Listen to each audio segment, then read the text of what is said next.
Welcome po sa Foundations of Faith. Ngayon, pag-uusapan natin ang isang napakahalagang pagsa. Worship o pagsamba. Iba-iba ang ating pagtingin pag sinabi natin ang salitang worship. At ito ay nakadepende kung saang church tayo nanggaling, kung saang tradisyon tayo nagmula. Pero bago natin pag-usapan ang iba't ibang ekspresyon, unawain muna natin. Ano nga ba ang tunay na worship o pagsamba?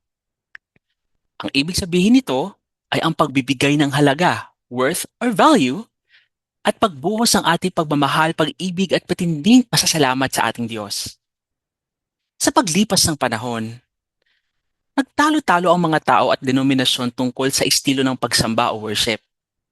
Pero kapatid, nagkakamali tayo kapag nakafocus lang tayo sa kung saan tayo komportable o kung ano ang preference natin.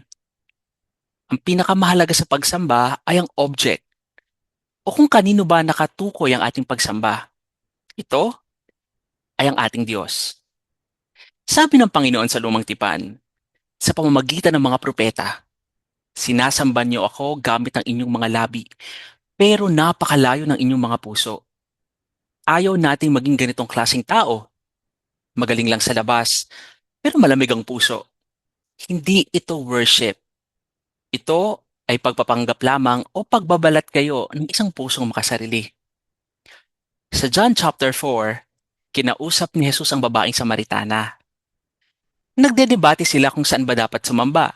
Sa bundok ba, sa Jerusalem, sa templo, o sa tahanan. Ngunit sino ba ang tama? Ang mga Hudyo o ang mga Samaritano? Pero tinumbok ng ating Panginoong Hesus ang puso ng usapan. Ang sabi niya, ang mga tunay na sumasamba sa Diyos ay sasamba sa Espiritu at sa katotohanan dahil hinahanap ng Ama ang mga ganitong sumasamba sa Kanya. Kapatid, napansin mo ba yon?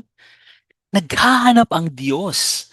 Habang tayo ay abala sa paghahanap ng paborito nating kanta o estilo, ang Diyos ay naghahanap ng mga taong sasamba sa Kanya sa paraang gusto niya. Wala itong kinalaman sa lugar, sa building, o sa bundok.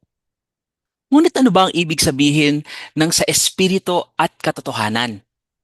Sa espiritu, ibig sabihin nito mula sa kaibuturan ng iyong pagkatao. Hindi lang galing sa isip, kundi mula sa lalim ng iyong kaluluwa kung saan nananahan ang banal na espiritu.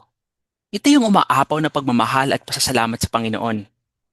Sa katotohanan, ibig sabihin nakabase ito sa katotohanan ng salita ng Diyos.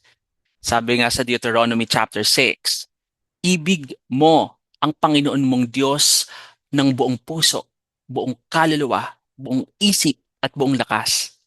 Kasama ang buo nating pagkatao, katawan, kaluluwa at espiritu. Ang Biblia ay nagbibigay ng maraming paraan kung paano tayo pwedeng sumamba. Pag-awit ng mga kanta tulad sa Book of Psalms, panalangin, pagtaas ng ating mga kamay sa sangtuaryo, pagluhod at pagpapatirapa, pagsayaw, maging ang ating mga pagluha. Kahit may drums man yan, gitara, piano o akapela, hindi ang style ang pinakaimportante. Ang mahalaga ay ma-realize natin na naka-hardwire o naka-design sa ating DNA bilang tao ang sumamba. Pumunta ka sa kahit anong kultura. Kahit hindi nila kilala si Jesus, may sinasamba sila. Puno, bato o idolo. Bakit? Dahil nilikha tayo para sumamba, pero bilang mga Kristiyano, tayo ang may pinakamalaking dahilan para magpasalamat. Kilala natin ang daan, ang katotohanan, at ang buhay. Naglilingkod tayo sa isang mabuting Diyos. Kaya kapatid, sina-challenge kita ngayon. Pagdating sa worship mo, physical, emosyonal at spiritual, lumabas ka sa comfort zone mo. Iangat mo ang level ng iyong pagsamba. Gayahin natin si Haring David na nagsabing, I will become even more undignified than this. Handa ako magmukhang hamak para sa Panginoon. Dahil kapag sumamba tayo, lagpas sa ating comfort zone, nabibigay natin sa Diyos ang tunay na karangalang nararapat sa Kanyang pangalan.